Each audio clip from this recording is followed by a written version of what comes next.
Hi, this is Mr. McCarthy. I'm going to be talking to you about Act 2, Scene 2 in Macbeth.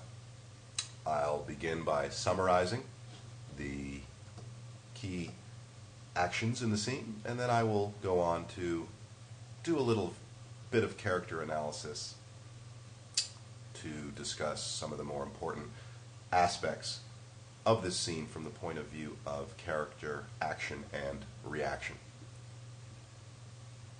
Act 2, Scene 2 follows immediately on the heels of the offstage murder of Duncan. And so the entire scene is really the two principal characters in this tragedy, Lady Macbeth and Macbeth, immediately reacting to the murder. The scene starts with Lady Macbeth alone on stage, and she shares with the audience some important information. First, that she knows that Macbeth is about to kill Duncan, or perhaps has already done it, that she has done her job. When she hears Macbeth from within asking who's there, what ho, she fears that it hasn't been done, but she thinks that it should be done, and she says, interestingly, that she would have done it herself if Duncan had not resembled her father. Macbeth finally enters, and they talk very, very quickly, back and forth, mostly one-line responses, and this conversation between them really shows Macbeth's agitation. He talks about things that he heard. He thought he heard Donalbain and Malcolm, perhaps, saying things in their sleep, including saying their prayers, one laughing in their sleep, murder. When he tried to say amen in response to them, after they seemed to have done their prayers, he said that he could not say amen. It stuck in his throat. This is the first evidence we have that Macbeth regrets his actions. Lady Macbeth at this point seems to be trying to keep him composed, saying to consider it not deeply. Finally, she says that if we think about it too much, it will make us mad. At this point, Macbeth says the last thing he heard was that one of them said, "Sleep no more. Macbeth doth murder sleep." He goes on to describe all the good qualities of sleep, very much like perhaps the good qualities of Duncan. Lady Macbeth is confused, and Lady Macbeth again suggests that this is not a good idea to speak in these ways. She says that you do unbend your noble strength. She sees that he has not completed the job. In fact, he has not smeared blood on the sleeping grooms. Macbeth refuses to go back, and so Lady Macbeth becomes angry and tells him that she will do it herself. She in fact says that it's like a child.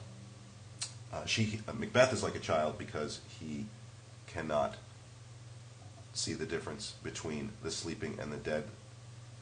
It's the eye of childhood that fears a painted devil so that he shouldn't be afraid.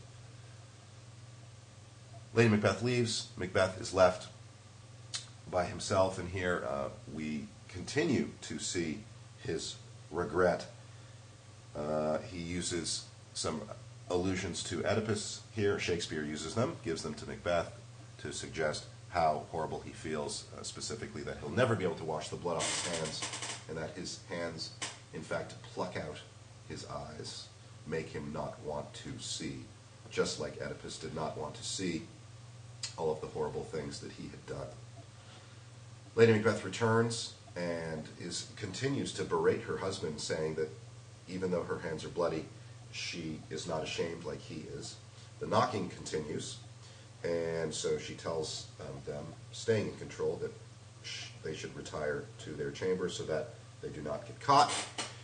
And Macbeth gets the last word after Lady Macbeth tells him to not be lost so poorly in his thoughts, and Macbeth says, "To know my deed, it is best not to know myself," and wishes that the knocking would wake Duncan up, so a final sense that he really regrets what he's done.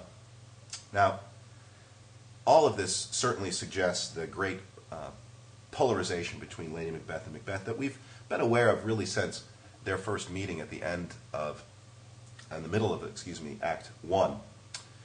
Lady Macbeth, in fact, had to convince Macbeth to do the deed, and here we see certainly that Macbeth's conscience is still there. He has not been able to suppress the better parts of his morality like Lady Macbeth has done.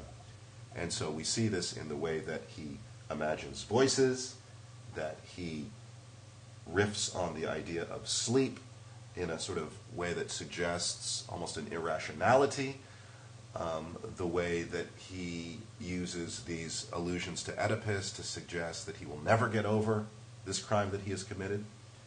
And of course, in Lady Macbeth's ways, that she tells him not to think this way. She tells him that it is going to be disastrous for them, in fact, if he does. And the way that she does his job, goes back and smears the grooms, and finally gets angry at him. So in these ways, it's pretty consistent with what we've seen with Lady Macbeth and Macbeth up to now. We know that this is a tragedy. We know that we need to feel some sort of sympathy for Macbeth, and the fact that he feels bad afterwards suggests that an audience would, in fact, feel that this is a tragic central figure that deserves some sort of pity and sympathy. Although we are still very early in the play, it is only the second scene of the second act, and there's 3 more acts to go, plus the second act. So she'll have to wait and see before we can make any firm judgments on the extent to which we sympathize with Macbeth's plight. Thank you.